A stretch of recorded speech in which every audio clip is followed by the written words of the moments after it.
दोस्तों ये हमारी क्या है, क्वेरी है, जिसमें से हमारा पहला जो कॉलम रिट्रीव होगा वो प्रोडक्ट आईडी का होगा, और दूसरा जो कॉलम हमारा रिट्रीव होगा वो प्रोडक्ट नेम का होगा, और तीसरा जो कॉलम है वो स्टॉक स्टेटस का है, जिसमें हम जो हमारी कंडीशन होगी और जो भी कंडीशन फुलफ़िल होगी उसके आधार पर तीसरा जो कॉलम है वो हमारा रिट्रीव होगा।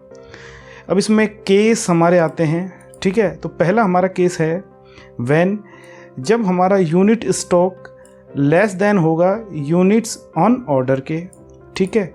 और दूसरी कंडीशन हमारा है डिसकंटिन्यू बराबर 0 अगर होगा तो उस कंडीशन में हमारा जो डेटा रिट्रीव होगा वो नेगेटिव इन्वेंट्री ऑर्डर नाउ, ठीक है दोस्तों। इसका अर्थ ये है कि जो भी हमारी स्टॉक में यूनिट हैं और जो यूनिट्स का हमें ऑर्डर प्राप्त हुआ है वो ज़्यादा है और डिसकंटिन्यू बराबर 0 है, तो इसका अर्थ ये है नेगेटिव इन्वेंट्री है। इसका अर्थ ये है कि जो हमारे स्टॉक में है उससे ज़्यादा हमारा ऑर्डर प्लेस हो चुका है, तो हमें अभी ऑर्डर इसका देना होगा।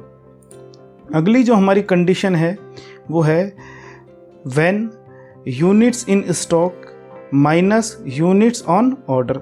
यदि इनका हम डिफरेंस निकालें वो लेस देन होना चाहिए, किससे, रीऑर्डर लेवल से, ठीक है। रीऑर्डर लेवल से क्या होना चाहिए, लेस देन होना चाहिए, इन दोनों का जो डिफरेंस है। और डिसकंटिन्यू बराबर अगर 0 है और ये दोनों कंडीशन अगर हमारी फुलफ़िल होती हैं तो जो हमारा डेटा रिट्रीव होगा वो होगा reorder level reach place order, ठीक है। हमारा जो ऑर्डर है वो रीऑर्डर लेवल तक पहुंच गया है तो हमें ऑर्डर को प्लेस करना होगा। दोस्तों तीसरी हमारी जो कंडीशन है वो है व्हेन डिसकंटिन्यू बराबर 1।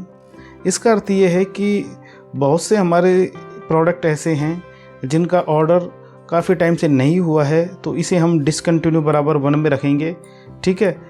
और वहाँ पर जो हमारा डेटा रिट्रीव होगा वो होगा डिसकंटिन्यू। और ये अगर तीनों जो कंडीशन है वो हमारी फुलफ़िल नहीं होती हैं तो लास्ट का हमारा क्या आएगा, एल्स इन स्टॉक। इसका अर्थ ये है कि पर्याप्त मात्रा में हमारा स्टॉक मौजूद है, ठीक है दोस्तों। एंड एज, इसे हमने शॉर्ट नेम दिया है, क्या दिया है, स्टॉक स्टेटस का, ठीक है दोस्तों। और ये जो हमारी क्या है, प्रोडक्ट की टेबल है। तो दोस्तों ये हमारा डेटा रिट्रीव हुआ है। यहाँ पर ये देखिए दोस्तों अलग अलग स्टॉक के स्टेटस हैं, in stock, in stock, in stock, negative inventory order now, ठीक है। इसका हमें ऑर्डर प्लेस करना पड़ेगा इस तरीके से। जो चाय है, चाय का इन स्टॉक में है, चैंग है, इसका नेगेटिव इन्वेंट्री ऑर्डर नाउ, ठीक है। इसी के साथ ये जो प्रोडक्ट है इसका हमें ऑर्डर नाउ देना पड़ेगा। तो इस तरीके से स्टॉक स्टेटस में हमारे डिफरेंट टाइप की जो कंडीशन हमने दी हैं वो हमारी फुलफ़िल होती हैं दोस्तों। ये देखिए दोस्तों आज के लेक्चर में बस इतना ही। धन्यवाद।